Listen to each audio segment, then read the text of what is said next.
नमस्कार. श्री स्वामी समर्थ सर्वांना. तर उद्या आहे गुरुवार, तर उद्या आहे माघी गणेश जयंती.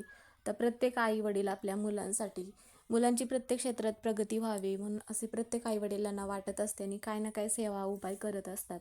तर मुलांचे दोष विघ्न दूर होण्यासाठी आपल्याला गणेश जयंतीच्या दिवशी गणपती बाप्पाची एक सेवा करायची आहे. तर त्यासाठी आपल्याला काय करायचं आहे, जिथे कुठे गणपती बाप्पाचं मंदिर असेल तर तिथे जायचं आहे आपल्याला. आणि जात असताना गणपती बाप्पांना ज्या वस्तू प्रिय आहेत तर त्या घेऊन जायचं आहे. म्हणजेच की 21 दुर्वांची जोडी, लाल जास्वंदाचं फूल, तुम्हाला मोदक बनवणं शक्य झालं तर आवर्जून मोदक घेऊन जायचं आहे. आणि मंदिरामध्ये गेल्यानंतर सगळ्यात अगोदर या वस्तू गणपती बाप्पांना अर्पण करायचं आहे. आणि तुमच्या मुलांचे जे पण काही दोष असतील ते दोष दूर होण्यासाठी प्रार्थना करायचं आहे, किंवा काही विघ्न येत असतील तर त्याबद्दल बाप्पांना सांगायचं आहे, प्रार्थना करायचं आहे.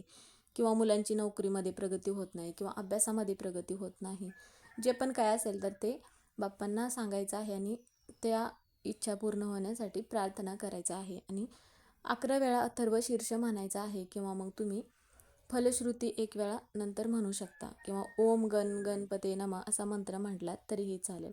आता असा जो हा उपाय आहे तर हा उपाय आईने आपल्या मुलांसाठी करायचा आहे. तर हा उपाय केल्यामुळे मुलांची प्रत्येक क्षेत्रामध्ये प्रगती होते. मुलांचे काही दोष असतील, विघ्न असतील तर ते विघ्न पण दूर होत असतात. कारण गणपती बाप्पा हे विद्येचे, ज्ञानाचे देवता मानले जातात. त्याचप्रमाणे विघ्नहर्ता आहेत, मुलांची विघ्न पण दूर करणारे. त्यामुळे आपण मुलांसाठी ही सेवा तर आवर्जून करायचं आहे.